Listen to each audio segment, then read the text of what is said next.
After a non-competitive series against the Thunder, the Lakers did get Austin Reeves back from injury, but never saw Luka Doncic on the floor. LeBron took over, averaging just over 23 points per game, but it wasn't enough to get past the defending champs, of course. And so here's the King reflecting on that series. Listen. This year, we fought and we played it to the maximum ability of our team. But ultimately, if we're being completely honest, we were out-talented. We were not outworked.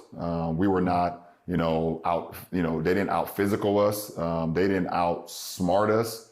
I feel like we were just out-talent, by OKC. They just possessed so much more talent. Yeah. And it wasn't just the playoffs. The Thunder won all 8 games against the Lakers this season during the regular season as well. Are these comments fair or foul by LeBron James, Stephen A.? I don't want to use the word foul like he's lying to anybody, but damn it, I have no choice. I think I don't agree with him. I think that, well, he's right. They were clearly out-talented. But to say they weren't outworked, even LeBron James was probably going to sit back right in this moment and be like, damn, he got a point. When I say this, DeAndre Ayton's on your squad, bro. I mean, really, we gonna sit up here and say that, you know what, y'all weren't outworked? Really? Yeah, that's what we gonna do? DeAndre Ayton was on your squad. LeBron, stop. Just stop that. Then listen, here's the thing that I would say, and I appreciate where LeBron is coming from, but he's not entirely accurate. We've seen the frustration on J.J. Redick's face this year on many, many occasions. It wasn't just due to a lack of efficiency. It was due to a lack of effort. There have been plenty of times when we've looked at the Los Angeles Lakers and we've questioned their effort. Not LeBron, because LeBron takes care of himself. And I think the thing that should bother, LeBron, that should bother everybody. Listen, everybody can't be LeBron, but you can certainly strive to emulate him in terms of his work ethic if you're a teammate. When you sit up there and there's a difference between getting ready and staying ready. LeBron is always ready because he always takes care of himself. He knows good and damn well he's got cats on the Los Angeles Lakers that use the season to get ready, use the season to get in shape. He knows that, all right? DeAndre Ayton is just an obvious answer. Some would say Luka. Others will look at Austin Reeves, whose skill set obviously has improved every single year, but in the same breath, you kind of look at him wondering when he's been in the weight room. You're looking at other cats and wondering what level of dedication that they put forth that doesn't match their leader in LeBron James.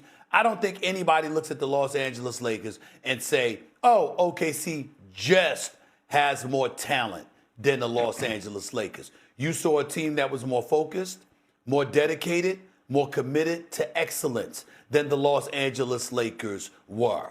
I think that's clearly obvious, but LeBron didn't want to admit that, and I understand. I think you're wrong. I think you're wrong, S.A., and I agree with LeBron James 1,000%. He's not lying. J.J. Redick maxed out the players that he had. Like, Jackson Hayes came into the game and gave max effort, right? Like, Rui Hachimura gave max effort. LeBron James wasn't lying when it comes to they were out-talented because when you look at the league now, LeBron knows what it takes to win the NBA championship, right? You know what it needs. You need a handful of two-way players. Can you name me a two-way player on the Los Angeles Lakers? Can you name me one that's going to get stops and be able to put the ball in the basket? I can name you a few on the New York Knicks. I can name you several on the Oklahoma City Thunder. I can even name you 5 or 6 on the San Antonio Spurs.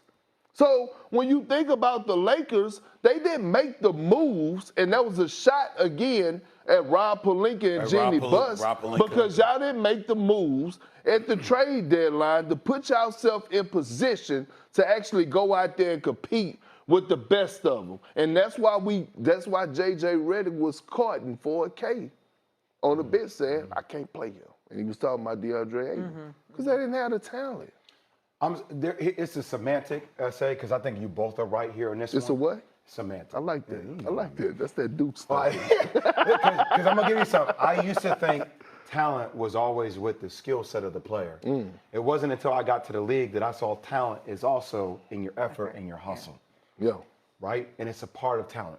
Because like Ben Wallace used to say this all the time. He's like, yo, if I hang around the rim, if I give you effort, and if I get you 2 rebounds per quarter, I'm going to end up with 8 rebounds. If I give you 3 rebounds per quarter, I'm going to end up with 12. If I set a couple of screens, I get a couple of offensive rebounds, I get 4, I'm going to get 8 points off offensive putbacks. And I was like, oh my God, effort is translating into talent. It's an aspect of talent. So that's how I look at basketball. That's why I would agree with LeBron. But also, LeBron's not going to say all the things that SA said because he may come back to that team next year.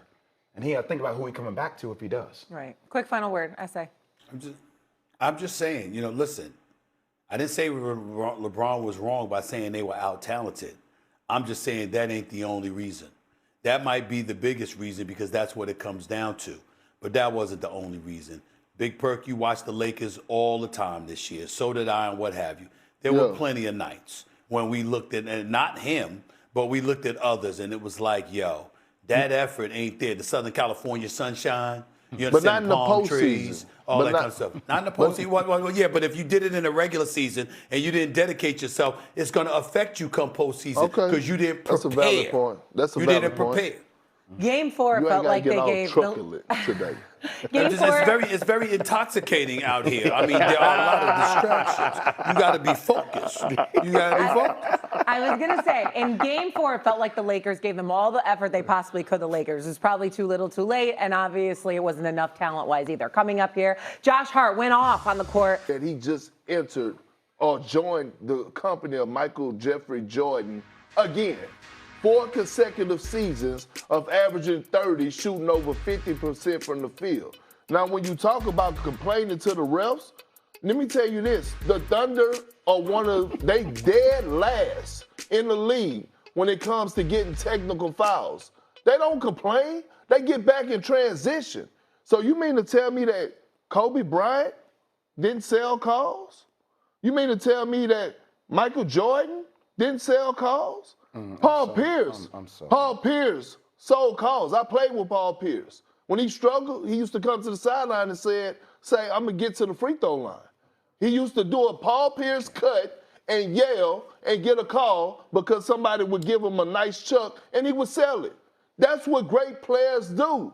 So we're not about to sit up here and take away from SGA greatness or act like we're not watching something special when it comes to a guy actually bringing back the mid-range, when the league was trying to take it away and this game was just going from 2s and 3s. And all of a sudden, we're watching a guy master the mid-range, the mid-post. To me, he mimics a whole lot of everything. If you watch his game, you should have been coming on here praising him because he's doing stuff that we used to see Jordan and Kobe do in the mid-post area. I have praised him. It's not a hard watch. It's not a hard watch. Are the Thunder boring? Yes, they're boring because they have principles, because they play hard. They nothing fancy. Shai is not flashy.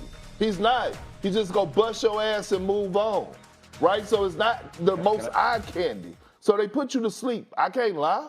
But to take away from his greatness, we're not going to do that. We're not going to do that in the era where he done sent so many people home. So many people. I can also say this. We need to stop acting like OKC is that boring. Their movement of the basketball is impressive to watch. Their tenacity on defense is impressive to watch. They have court sets. Jay, you know this better than me. I mean, I like what I see from them.